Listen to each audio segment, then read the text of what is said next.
Welcome back to the Razzball Fantasy Football Podcast with myself, Donkey Teeth, and Beat On. What's happening, Beat On? Great week of football, huh? It was. We finally got like real scoring. There was real fantasy points put up. It was like we were back in the golden age of when fantasy sports were fun again. So yeah, it was great. We've kind of been making the recurring joke that we need to get the 2019 balls back, and that's for our baseball fans. And that looks like they got put in play at least for this 1 week.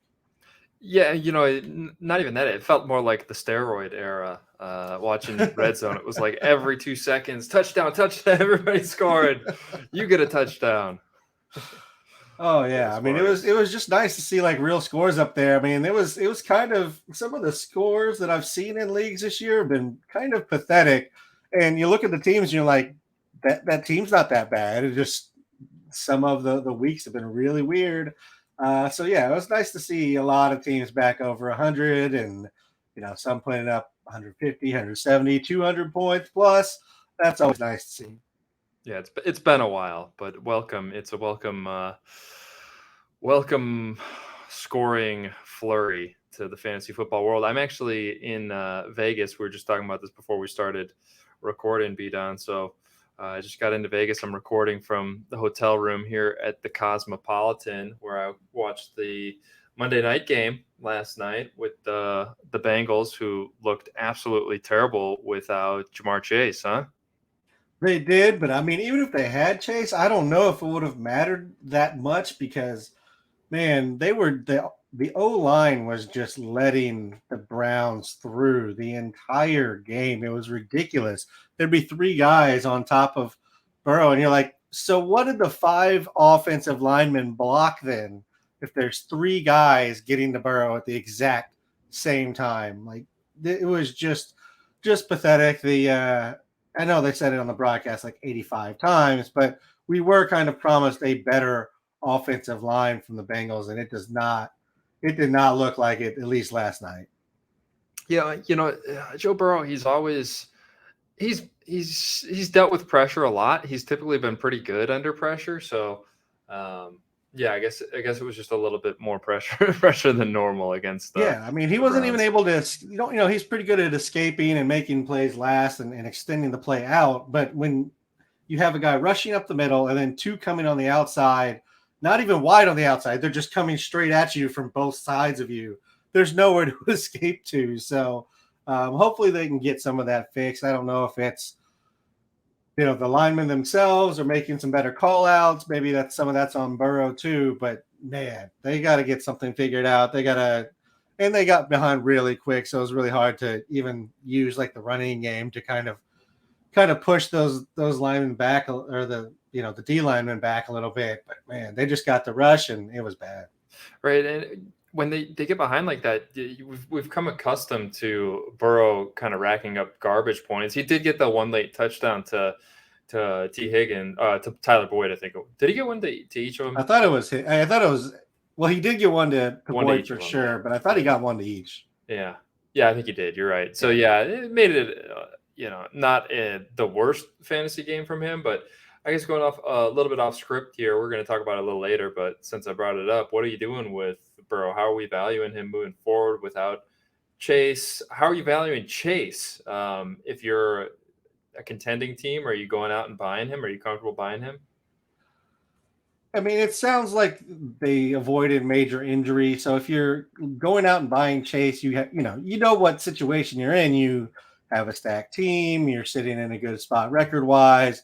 So I have no problem going out and getting Chase if that's, if you're in that spot. I wouldn't recommend it if you're sitting at, sub 500 and need to get some wins on the board, obviously. But I don't mind going out and trading for Chase. I actually put in an offer for Chase this morning in a couple of leagues. So at least in the leagues that I'm sitting well in, those are the kind of moves I think you can make, especially if the Chase owner is sitting at 500 or below, and they need to get into a better spot for that playoff run. Obviously, we still have a good amount of time until we get to the playoffs, but it's always about setting your team up to have that that best lineup you can possibly get going into that playoff run, and actually just try to avoid maybe that potential week 14 bye week.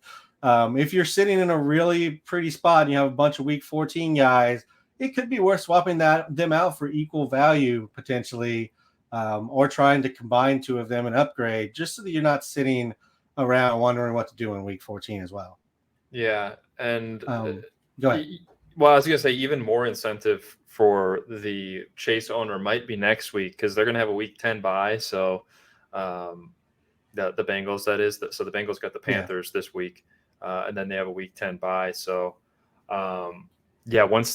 once that bye week crunch hits a team that's already like kind of backed into a corner and in must-win territory, if they're below 500 by a game or two at that point, then maybe it's even better buying opportunity. But it all depends on that injury news too. Maybe there's less incentive if some positive news comes out. So and I guess we should circle back to the initial question, which was what do we do with Burrow? Right. And I think in general, I'm still going to start Burrow. I think he's still I would say top 10 fairly easy, and probably around 7 or 8 if I'm ranking, today among quarterbacks rest of the season. So I really don't think you have much of a choice. You're probably starting Burrow. If you have, any number of guys that get the right matchup, a Geno, I don't even want to say like Stafford, Brady, Rodgers at this point, because they've looked bad in every matchup. But I think there's certain matchup plays you can go with. But I think if you have Burrow, you're probably starting him. Again, if nothing else, you get the upside with him. And he hasn't, it was bad this week, but he still did kind of come through at the very back end. It still wasn't a great performance from him. It still wasn't great for your fantasy teams. But hey, 2 touchdowns, it saved you a little bit. Yeah, so I think we've talked about this the past couple of weeks. I think there's a top 4. You got Josh Allen, Lamar Jackson, Mahomes, and Hurts kind of in the top 4 there. And then it's kind of a pack of guys that include Burrow still, probably, with Justin Herbert, Kyler, maybe move Tua into that. Tua I would probably have Tua over Burrow rest of season, just because he does have those both his weapons healthy right now. The Dolphins' offense looks great. Yeah, I don't hate that. It's the same tier though, right? Yeah, I don't think it's if you said one or the other, if you got me on a different day, I might say Burrow. So yeah, I don't think it's too much to swallow over. Same grouping, and I agree. It's kind of that same quarterback tiering we talked about. Yeah, and I guess just to wrap this conversation up, Joe Burrow might be a guy to look at buying if you've been successfully kind of streaming quarterbacks and you've got a strong core to your team and are looking good in a week or two to lock up that playoff spot, maybe a week, like we said, because the Bengals got that week 10 bye. Then Burrow is a guy that you could potentially target if you're feeling good to play on that Jamar Chase coming back if you can't buy Chase, right? Yeah, I agree completely. I think that's a guy that you can potentially target and get at a discount coming off this performance. People may be worried, and especially if you can wait it out until Chase comes back. Then I think it's back to all full systems go. So yeah, I like that call out. So we haven't done this yet this year, but you've got an asshole of the week this week, and for potentially new listeners, this is a segment we used to have every week, and we've gotten away from it. Maybe we need to bring it back. Who's your asshole of the week, B-Don? Yeah, I kind of just forgot to throw it in the notes, but yeah, this week it just required me to add it back in, and I'm putting the Rams coaching staff. I don't know if it's McVay, if it's the wide receivers coach, the offensive coordinator. I don't know who is responsible for this, so I'm just going to throw the whole coaching staff under the bus. But you have Cooper Kupp out there with a minute left in a game that is completely out of reach. He sustains an ankle injury. Rams coaching staff, asshole of the week. Thankfully, it doesn't sound like it's too serious. Otherwise, somebody would be losing jobs. Maybe multiple people would be losing jobs for Cooper Kupp losing some time, because He is the entire Rams offense, and I am including Stafford in that group discussion because without Cup, Stafford would be just lost right now. Yeah, I mean, I was thinking that during the Bengals game too, when maybe Oh Joe yeah, Buck talking about, well, like why is you're just trying to get out of there with Burrow healthy? If Burrow were to go down there, they're down 19 points with like no time left. I don't know why teams. I guess I do know why they leave these guys in, just to try to get like the bad taste out of their mouth, maybe get a little something going in garbage time, and feel leaving like not total shit. Maybe, I guess. I don't agree with it. I mean, I see the like positive momentum type thought, but like we're talking about teams that don't need to prove that they're like that they can win. We're talking about the two teams that were in the Super Bowl. They like sit your guys down, get them next week. That's how you got to go about this. It's ridiculous. Agreed. The other asshole of the week, and I don't actually know.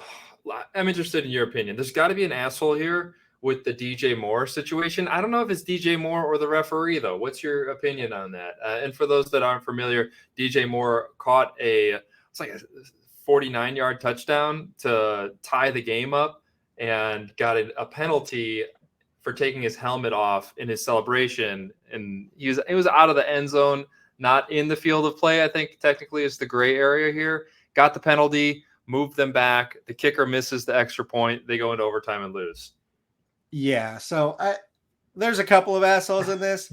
I'm going with the ref first. I'm not blaming DJ Moore for celebrating a ridiculous catch at the end of a game. Like that should be allowed. You should be allowed to celebrate in any way you want. That's not like incredibly offensive to 80% of the country. Like you should be able to celebrate.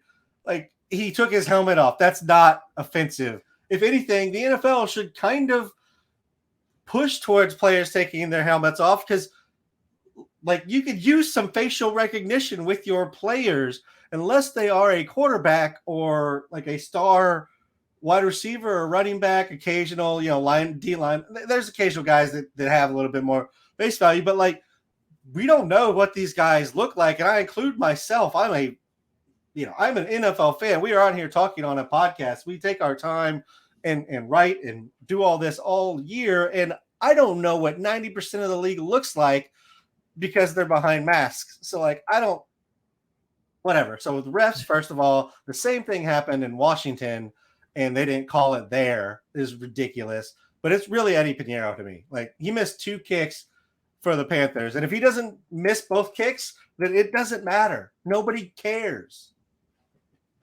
Yeah, that's fair. And yeah, Pinheiro, yeah, he could be the asshole too.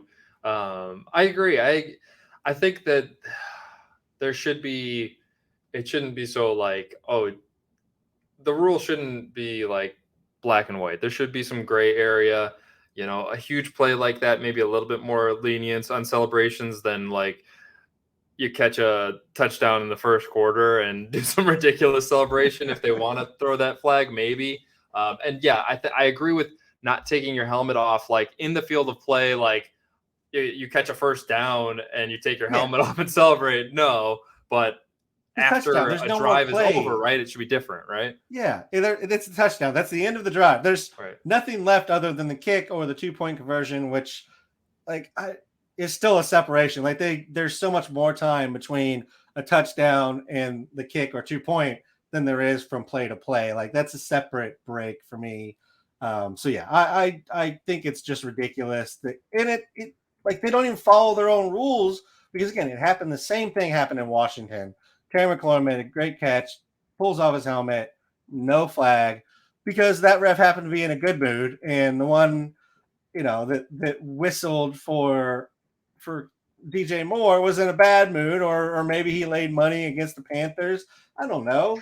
But like it's just so dumb. But Eddie Pinheiro still gets the check mark for the asshole on this one because he still could have made it a moot point by just making one of 2 kicks. Yeah. Well, anyway, a little common sense from the referees would be nice, but let's move on to a little bit more of what the people came for. Fantasy football, buy, sells. Tony Pollard, huge week, we've been talking about how we both like him, and we wish that Zeke would just, crawl into Stay under a hurt. rock and Like I don't wish anything bad upon him, but just stay on the bench. yeah, just leave us alone. So what are we doing with Tony Pollard moving forward? What are the Cowboys going to do? You have in the notes here that Jerry Jones came out and said a bunch of complimentary things about Zeke. Do you think that this is the standard kiss of death, vote of confidence?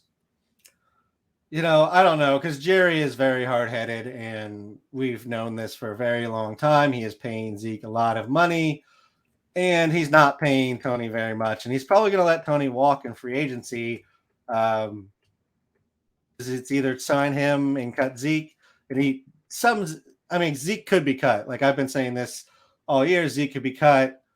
They could sign Tony, but I don't know if they're going to go back-to-back big contracts on running backs after seeing the way things are shaking out with Zeke. So I ultimately feel like when Zeke is back, which it sounds like post-bye week is what they're aiming for, we see kind of the same thing we have been, which is a pretty 50-50 split.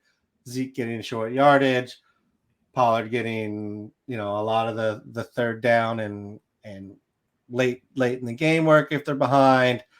So unfortunately, I think this was just an enjoy it if you had Pollard type of day, and we're kind of back to the regularly scheduled program, which is still Pollard being startable, but more as like a high-end flex rather than a RB1. Yeah, it's kind of a glimpse of what could be if Zeke were to get injured, which could happen. Or if they would just do what they're supposed to do and play the guy that's better. Yeah, even then, I mean, we know the modern NFL, right? There's still going to be a committee, and you've got a veteran like Zeke. He's still going to have a role.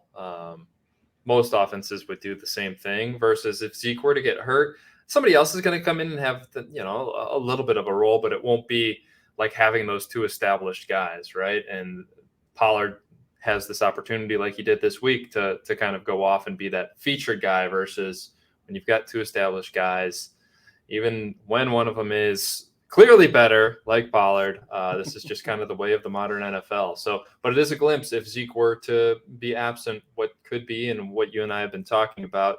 And I agree with everything you said, though. Yeah, I think standard leagues should give the nudge, the edge to Zeke over Pollard. I think in any form of PPR, I want Pollard over Zeke, and I think he's a back end RB2 moving forward. And same goes for Zeke in standard leagues. I think he's probably a back end RB2, maybe high end flex in standard.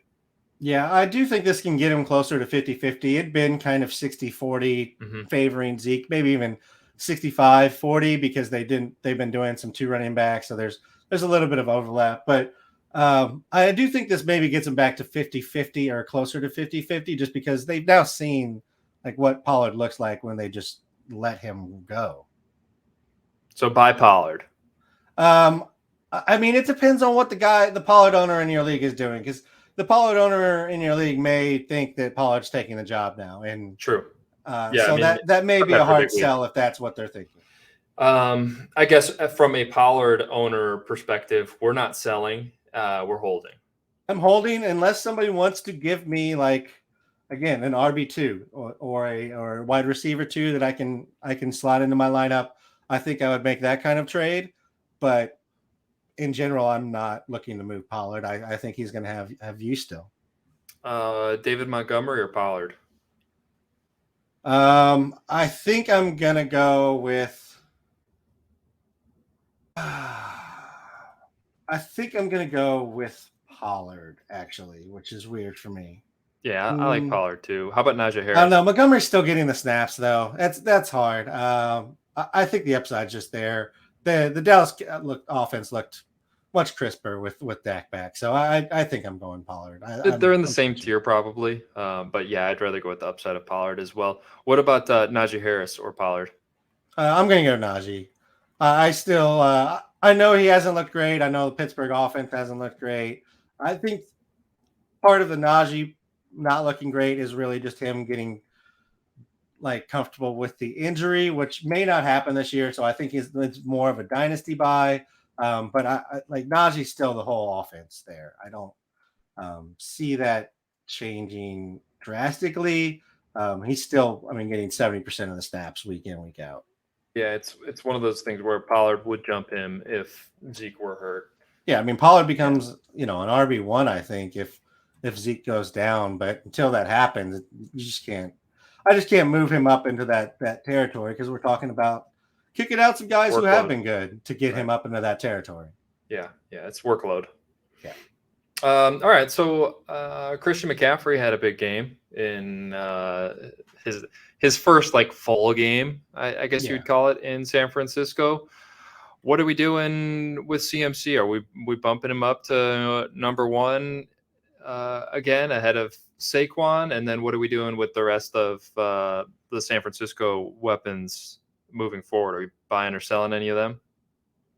So in regards to CMC, he's always been a tier 1 for me. So he's just sitting there. If you want to say he's over Saquon, that's fine with me. I would have no complaints of that. Just the San Francisco offense in general has looked a lot cleaner than the Dallas offense. So I don't blame you for wanting to get your player in a better offense. But he's a must start tier 1 elite running back. There's really not much that changes there. I think where we may be looking at some changes is in the rest of the weapons. We talked about it last week, and I said I think this maybe hurts Debo because he doesn't get as many planned runs and planned scripted plays. And it kind of seems like it went that way a little bit. CMC got a lot of those. They used Ayuk on, a lot of the passing stuff. Everybody had a solid day still. So there really wasn't, a bad play in the offense, but I think also Debo was out. Oh, that's right. Debo was out. Sorry. I was just going in my head. But I think that's where ultimately it comes from. But I think all that does is really move Debo and Ayuk closer. And I think this does make Kittle, I think it helps Kittle. I think it moves him back into a must start tight end 1 territory if he ever moved out of that for you. I'm not going to put him tier 1 with Kelsey, Andrews, Goddard yet, but I think he's right behind them in the second tier of tight ends. And I think you're starting him every week just because I think it opens so much more up for the passing game, having CMC and having to account for him. Yeah, no disagreements here. Still kind of holding out judgment a little bit on the rest of the offense personally, especially without having seen Debo this week. It is definitely positive developments with what's going on with Ayuk the past few weeks. He's finally delivering on what we had hoped for last year. I do agree though. Debo's got to take a knock because he's not going to be used as much in the run game. So moving over to where Christian McCaffrey left, Carolina, Chuba Hubbard was out this week. So Dante Foreman kind of had free reign in that backfield, and he went off 26 carries, 118 yards. Actually, he had 118 yards on only 15 carries the previous week, but he lost a touchdown to Chuba and some of that workload to Chuba. Now he got three of them in week 8 against the Falcons. He had one target. He only had 2 targets. He had 2 targets the previous week, so he's not really much of a factor in the passing game still. But, a huge explosion. What are we doing moving forward? Do you think Chuba comes back and creates a little bit of a headache, or do you think that Foreman is taking over this backfield now? I think Foreman has taken a good step forward in the backfield in that I think he gets all the running downs work for the most part. I do think Hubbard comes back and still takes the passing downs, and then they'll just do some substituting because I feel like they like both guys. I know we kind of talked about this last week in the same kind of fashion, but they like both guys. Foreman looked great. So I think Foreman is moving ahead into maybe the 60% share of it, but they still like Hubbard. He is the passing downs guy. Foreman, that's really not his gig. He's not a passing downs guy. He can come out, turn around, and catch the ball. This is one of my positions on running backs, is that just about every running back in the league can do that. They can turn around, stare the quarterback in the face, and catch a ball. It's catching them in stride, catching them over the shoulder, running routes. That's where it becomes more difficult. That's where you need the guys who actually can do that stuff. And I think that's Hubbard in this offense.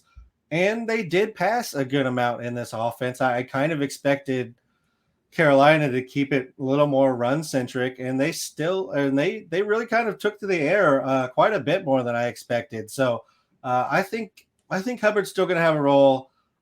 I guess at this point, if I had to put a label on Foreman, I'd say he's a sell, just because I think you could potentially sell him as I think a high-end RB2 right now if somebody's not paying attention or really thinks he's taking the job and running with it.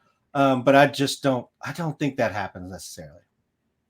I agree. Probably more prone to hold Foreman unless I'm really deep at running back, because I do agree with you. I don't think that Foreman's going for 100 yards and a touchdown every week, but I think Hubbard is probably droppable. I'm going to be dropping him in a short bench league this week that I got bye week issues. So yeah, I don't know. It's a tough situation. It's not the offense that you want to be necessarily super invested in either. There's going to be some down weeks. So I'm not buying Foreman unless his owner's just kind of giving him away, I guess would be what I'm saying. It's a weird situation there. Probably like back end RB2, like high end RB3 territory, right? That's where we're looking. Yeah, I think high end somewhere in the David Montgomery, Jamal Williams. I'd prefer Montgomery, that kind of thing. But yeah, that's the right area for me. Yeah, I think I don't know. I think I might go Foreman. I don't know. That one's close. It is. But I will say we are recording this at noon on Tuesday. So there's 3 hours before the deadline. So some of this can change because David Montgomery is definitely on the block in Chicago, as is everybody else. How far would Khalil Herbert move up for you if Montgomery goes? I think he kind of moves into where we have Montgomery now, honestly, because I still don't think they just hand him every single touch. And it's the Bears offense. Because it's the Bears offense. I think he'd be a high-end RB2. Like, I think he probably does move up slightly from where we have Montgomery, because Montgomery is sharing a little bit more because Herbert is talented. So I think back in RB2. I'm with you. DeAndre Hopkins, let's move over there. We talked about him the last 2 weeks kind of extensively, and it's hard to deny at this point he's back. It looks like the old DeAndre Hopkins, really impressive.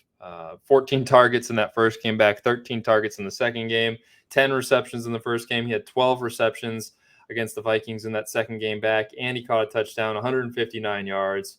He's I don't know, like, how high is too high to rank him. I guess he's like just outside of that top tier for me of wide receiver one. So probably like, I don't know, number 5 like rest of the season. Yeah. 5 or 6. Yeah. I mean, I have no problem with that. I have no problem sticking him in that tier 1. Honestly, I apologize. I was way too low. We were thinking like high end WR2, back in WR1 at upside type of.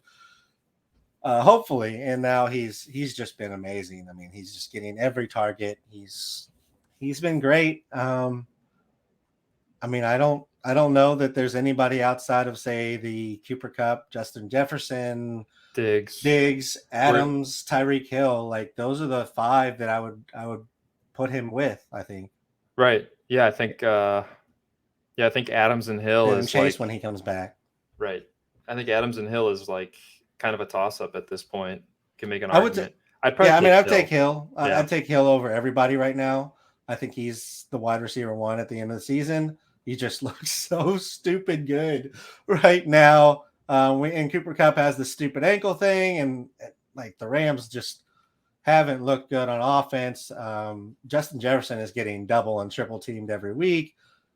Diggs is great. Obviously, there's never any complaint there. Adams is awesome, but Tyreek Hill has just been phenomenal. He has been. I don't think it's a terrible take. I'd take Diggs over him. I'd take Kupp over him. Yeah, Jefferson. Yeah, I mean, it's not too hot of a take. There's definitely an argument. No, it's not a hot take at all. I'm not trying to say that it is. I wanted to say it was, but it's not. Like, I just feel like it's too easy to, like, he's been so good. The only thing that maybe holds him back is that Waddle has also been That was phenomenal. that was kind of the argument Like, that Waddle could any given week. That's it. But I mean, Tyreek Hill is still getting the targets. I mean, he's leading the league in targets right now. Like, it's even with Waddle there. So I really don't think I'm concerned even in that scenario. Yeah, it's like every week you look up and he's got 150 receiving yards in the third quarter. Yeah. I mean, he's leading targets by 8. He's leading yardage by over 200, or just like 197 yards more than the next, which is Diggs. So yeah, I don't have any problem having Tyreek up there. Diggs has more touchdowns, so if especially in a standard league, I could see it, but I feel like Tyreek is going to be the cup of this year and just going to start running away from people, literally. Yeah. So anyway, buy DeAndre Hopkins if you can. You probably can't because he's been a beast. You can't. Past 2 weeks, but if you can, you can't buy him unless you're trading like CMC or his owner Saquon. He's on the right team that needs to trade for 2. Needs a 2 or a 3 type of deal. Exactly. And if that's the case, I would make that move. Like if the D-Hop owner thought they were going to be good and their draft did not turn out how they thought, I would approach that guy. I think that's a valid move too. Yeah. Moving on to the Patriots backfield. I mean, we spent a lot of time talking about how much we hate Patriots running backs, but we got to hit on Rhamondre Stevenson here. What are we doing? So Damian Harris was hurt. He came back in this game and played 41% of the snaps. He did get 11 carries for 37 yards, nothing too impressive. He caught both of the targets that came to him for 15 yards, but it was obviously still the Rhamondre Stevenson show. He had 16 carries for 71 yards, racked up a little bit more yards per carry than Harris did. And then he got 8 targets, 7 receptions, and he had 8 targets last week as well, playing 63% of the snaps, so down a little bit as you'd expect with Harris back, but it does seem like Rhamondre, it's like kind of Rhamondre's job, the alpha job anyway, until further notice, right? Yeah, I think so. And they were behind, through the first half. I mean, they were solidly behind in this game, so it really kind of fed into Rhamondre's workload anyways. To have him out there, I think it would have been a Rhamondre game, even if Harris hadn't been coming off of the injury. So I do think it's Rhamondre's backfield, but I'm maybe thinking this is more of a sell high situation than a buy low or buy high. Maybe it's just a straight up hold. So I would be somewhere between hold and sell high. Because it is New England, we know what they do. And again, it was very game scripted still to be in Rhamondre's favor. Rhamondre did look great in this one, and Harris didn't quite look like we saw him look, last year, which got him his draft position coming into this year. But I still think he's coming back from the injury. So I think with the thought that they're going to work him back and in a more positive game script, I think it's more of a 50-50. Now, there is something to say New England's offense kind of sucks. So how many positive game scripts are there going to be, which is fair? I would say Rhamondre is definitely on the higher side of guys that are in, more pronounced timeshares.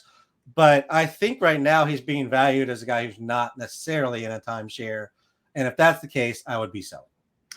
Yeah, I'm 100% on board with selling for all of the reasons you said. I think he's being overvalued. I'm looking at somebody's rest of season rankings here, and they've got him ranked like high end RB2. No way I'm valuing him. It's possible that he does that, but there's no way I'm valuing him there right now just because it's the Patriots and it's Bill Belichick, and one fumble and suddenly Rhamondre Stevenson could be, a not even worthy flex play. And we're seeing Damian Harris get 20 carries a game or something like that. So it's too volatile. The upside is there, but I agree that Harris probably is still working his way back in from that injury. I'm full aboard the sell Rhamondre Stevenson train personally. Yeah. Would you trade him for either of your boys, Sanders or Gibson? Yeah, Sanders for sure. Gibson is still little bit of a tough situation. I think I'd be open to it, but just based on consensus valuation, I think it's not enough. So I'd want another piece. Yeah, I would trade him for Gibson, but I agree that you could get something else thrown in right now. But I think Gibson is on the way up. Like he's been used more in the last 2 weeks. They keep saying they want to use him, and they finally have. And I think this is signs to come that they're finally done with the Brian Robinson experiment, at least for this year, as the lead back. Gibson is he looks so good. He's so explosive in the open field when they get him there. So I just feel like you can make that trade and get another piece. And yeah, I definitely have seen people put Rhamondre in that high end RB2 category, and that's not where I have him yet. Yeah, same. Moving on to the Bears, who are selling everything. Heck, maybe they'll trade Justin Fields. Unlikely. It might happen. I mean, I wouldn't put it past him, honestly. What are you doing with Justin Fields the rest of the season? So this week he had 17 completions, 151 passing yards, 2 touchdowns. He's thrown for 200 passing yards once this season, but he is chipping in, that rushing contribution. He's got 3 straight weeks now of 60-plus rushing yards, and he did have a rushing touchdown in back-to-back games now. Yeah, I mean, I think he's entering the territory of those quarterbacks that we can kind of feel comfortable starting, at least right matchup side. And even then, like, I don't know if there's a matchup that doesn't work for him, because if they're blown out, he's going to have opportunities to run because they're just going to be playing deep coverage and allowing him to check down or run. And if it's a close game, he's going to run still, because the Bears only know how to run. So, I mean, I feel like he's fairly solid in that QB, that back end QB1, where you feel like you can start him territory. I mean, I feel just as good starting him as I would any of the old guys we talked about in the Stafford, Brady, Rodgers. Go ahead and throw Russ into that territory. Like, I feel just as good starting him as I do any of those guys. So yeah, I mean, I think I'm moving him up into that territory. I know last week I said I was moving Trevor Lawrence up in that territory, and then Trevor Lawrence decided to just completely take a crap all over the place. But I do believe things are better things are coming for Trevor Lawrence. Denver was always going to be a really hard matchup. So I still stand by my statement that Trevor Lawrence is in that category too. But yeah, I'm firmly a believer in Justin Fields, and if you have him, congratulations. I think you found a quarterback you can start. Yeah, I mean, he's certainly not a must start, which isn't what you're saying either. But I generally agree with your statements. I think I'm probably slightly lower, but we're splitting hairs here. I think you did bring up an interesting guy that we should talk about here, Tom Brady. I mean, every week that goes by, and him and this offense continue to look terrible. It's like, is this the end? I don't know. Like, we've been saying it. I still say it. Like, it's hard to ever doubt Tom Brady. Something can click and they can turn it on here, and suddenly we've got the solid must start QB1 again. But man, I really don't know. I'm at the point where I'm starting to think maybe it's not going to happen this year. Yeah, I mean, it hasn't looked good. Baltimore was down a bunch of guys too, and they still really didn't look like they were clicking. Before that, they got almost shut out by Carolina. Like, I don't know that there's a matchup that you're feeling great about at this point. So yeah, I mean, as much as it is weird, and he could definitely still come back and just be, okay, well, everything's behind me now from my, the off the field stuff. I can just play football. Maybe that happens. I just don't see it happening. He looks shaky. The wide receivers he just doesn't look like he has confidence in them. They haven't been getting open like they normally do. I mean, Chris Godwin used to be, such a crisp route runner. He'd be open all the time. I just haven't seen the old Chris Godwin quite back. I think we're looking at maybe the end finally. Yeah. Somebody offered me a trade for him in a Superflex league, and it was like Brady and Brandon Cooks for um, Jared Goff and Miles Sanders or something like that. It made me think about it. But you know how much I love Miles Sanders. Yeah. Yeah, it's and then just all of these thoughts on Brady. It's like, do I really want to be buying him right now? In a super flex league, it's a little bit more easier to stomach because the threshold of what you can start in a super flex goes down substantially, right? But even then, I'm not like versus Goff. It's like, yeah, I'd rather have Brady, but not by a wide margin at this point. Yeah, Brady doesn't have the down weeks that Goff does, but he also hasn't had the big weeks. So it kind of depends on what you're looking at. Like, are you chasing volatility a little bit to some extent? Or do you want 17 points a week, which is pretty much what Brady's 16 points per week, which is pretty much what Brady's been doing. Yeah, don't want that, but there still is that hope of the upside, high There is. 20s. And I understand it. And given Goff, Brady, just those two, I'm taking Brady. Right. But Not there with the is Sanders something piece. to, especially in like a DFS play type of situation. That what I would probably go. I am going Goff because he has, that he's already shown that the Lions can put up some points this year. Yeah. I don't disagree. Let's move on to the Ravens offense and their running back situation. Gus Edwards is hurt. Sounds like he's going to be questionable. They're playing Monday night this week, so that's never fun having to wait if it is like a true game time decision.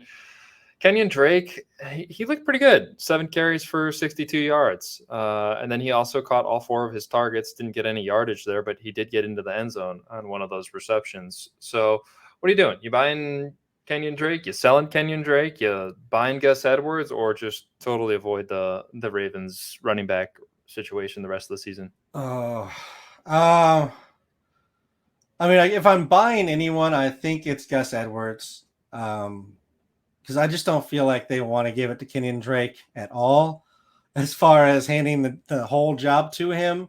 Whereas at least with Gus Edwards, I feel like there's a little bit more feeling of comfort of handing him the ball and maybe making him, the running back in the offense. But I really don't want either of these guys. I know that some of us don't have an option, and you're just kind of guessing. In which case, I think it's probably Drake until Edwards is healthy, and then I think it's Edwards' job. Yeah, I think that it'll still be a little bit of a split. I think, I don't think it's never not going to be a split. I'm not buying either of them. That's fair. Yeah. Sell. I think I would sell Drake if I had him in one of those situations where opportunities come up at this point of the season when teams get desperate. And I've got one team that's got like 4 starters on bye this week and a short bench. Leagues like that, it's like I got to drop my entire bench if I want to keep these guys. If somebody offered me a reasonable trade, I'd be willing to do it just to get through this week. So maybe you can turn a Kenyon Drake, somebody thinking that Kenyon Drake plus whatever, high-end wide receiver 2 for DeAndre Hopkins kind of a thing. If you're in a position that you can do that, I think that's the type of stuff I do with a Drake. Yeah, no, I'm in a keeper league, and I went into this week and I didn't play a tight end or a kicker because I couldn't find a trade, and didn't want to drop anybody from my roster. So I completely understand if you're in a situation and you need to drop these guys. I really don't think you're going to regret dropping either one. Again, if Edwards misses this week, which it sounds is likely, you may regret Drake for this week. But long term, I don't think it's going to be a big deal. Right. Yeah. I just don't see. I don't see a reason that you'd be dropping Drake. Like if you can't trade him and you need to make a trade, well, then just start Drake. Not this week necessarily. Yeah. Right. Okay. So we're going to talk about Kyle Pitts because she's your guy and he looks good again. I'm going to guess that you're always buying Kyle Pitts, right? Always buying Kyle Pitts. I mean, we know the limitations of the offense. They're just not going to throw that much, but they are finally using Kyle Pitts like Kyle Pitts should be used. So he has as good a chance to get, targeted as any other tight end other than the elites in we know who those guys are. So I think I'm backing on Kyle Pitts as the next in that, again, second tier of tight ends behind the elite guys. Start every week. I've been starting him, much to my team's terrible record on those Kyle Pitts teams in some instances. But yeah, I still think you're rolling them out. Like, who do you have that's more talented, that is going to get a guaranteed amount of targets and at least have an opportunity to break one? There's not many tight ends that have the athleticism he has. No, he's a must start. And he was always kind of a must start, even when you throw him out there and he gets 3 catches for 9 yards. The upside was still there. And unless you've got like Travis Kelce or Mark Andrews at this point, maybe Hawkinson, yeah, you're starting Pitts. And is it a coincidence that the Falcons won both of the games that Kyle Pitts got 8 targets? I mean, when your offense isn't just turn and run the ball, it's amazing what can happen when defenses actually have to play for pass and run. Talking to you, Chicago Bears. Last topic here, B-Don. Let's talk about Rondale Moore, because we've talked a lot about DeAndre Hopkins. We know Hollywood Brown's out. What are you doing with Rondale Moore? I think he's a pretty hot waiver target this week. Are you a believer? Is he fitting in as like high-end wide receiver 3 for you rest of the season? What are you thinking? I mean, he's really more of just a flyer for me. I'm not sold that there's consistency here that I want to bank on. Certainly, if he's not going to be in the slot. So if they're missing an outside receiver, I want no part of him. We've seen that does not work for his skill set, and in that offense with Kyler. So in that scenario, no way at all. When he's starting from the slot, I think he's probably I would guess a WR4 for me. So somebody that probably gets a flex play in most weeks, but not necessarily somebody I'm dying to get into my lineups. I don't think I'm dying to trade for him either. So it's kind of one of those situations. If he's on your wire, go grab him. If he's on your team, good for you. You can use him as a bye week or as a flyer, as a fill in for your flex spot. But I don't know if he's ever going to become somebody that I want to start as that he's a one or 2, maybe a 3 from the slot. But again, I don't feel that comfortable with it. Yeah, so I think he's one of these guys that is league dependent. If you're in one of those leagues that's like, let's say you're in a standard scoring league that starts 2 wide receivers in a flex, Rondale Moore is no interest to me in that type of league. If you're in PPR, any sort of PPR that starts 3 wide receivers and maybe even a flex, then Rondale Moore is that kind of guy that I'm picking up, and not because I think he's going to be a wide receiver too, or even I don't even think he has that kind of upside. Maybe he's got back end wide receiver 2 upside. It's just we've just gushed about DeAndre Hopkins and how many targets he's getting and how much Kyler leans on him. When you got a wide receiver 2, you're looking for some degree of consistency, and I don't think that's coming with Rondale Moore, but I do think that he can put up these types of games that he did this week, which was 7 catches for like 90. He had a good week. He had a good week this week, 7 for 92. And I don't think that we're not counting on that type of production every week. I don't think that that's going to happen, but I think, one of every 3 weeks he can do that. And really that's kind of a wide receiver 3 flex play in that type of league that we're talking about. So he's a deeper league guy, one of those guys that you pick up if you got a bench spot and you hope for the best, and he could turn into something more. But I think I like him a little bit more than you, but not a ton more. Is that kind of what it sounds like based on what I'm saying? Yeah, I think so. I'm very down on short receivers, and he is 5'7". The track record with 5'7" receivers is pretty much non-existent. So whether it's because of their size and injury or being able to run, a variation of routes, which is definitely a concern on Moore. They pretty much run him on 3 routes, and if you're trying to shut him down, it's pretty easy if that's the game plan. Obviously, I don't think that'll ever be the game plan because it's going to be shut down DeAndre Hopkins. But I think there's a consistency part here where he may even get like the targets and receptions, but it's going to count on him breaking some tackles or breaking a long run because he doesn't get targeted downfield. He's not a jump ball guy. They've tried to jump ball him like twice this year, and it's kind of hilarious to me every time they do it. Yeah, fair. All right, B-Don, let's wrap it up here. You got anything else to add before I sign off? No, I think we've covered a lot here. So if you have any specific questions, you can always find us in the comments or on Twitter or wherever, and we'll answer them there. Yeah, subscribe to the YouTube show. We're posting all these videos on YouTube if you want to see B-Don's beautiful face. And you can follow B-Don out on Twitter at RazBdon. I'm at DonkeyTeat87. Come find us out at football.razball.com. We got rest of season rankings that Bobby's putting up every week. I'm doing the weekly rankings. Lots of great content out there. But B-Don, have a great week, man. We'll talk next week. All right. See you, man.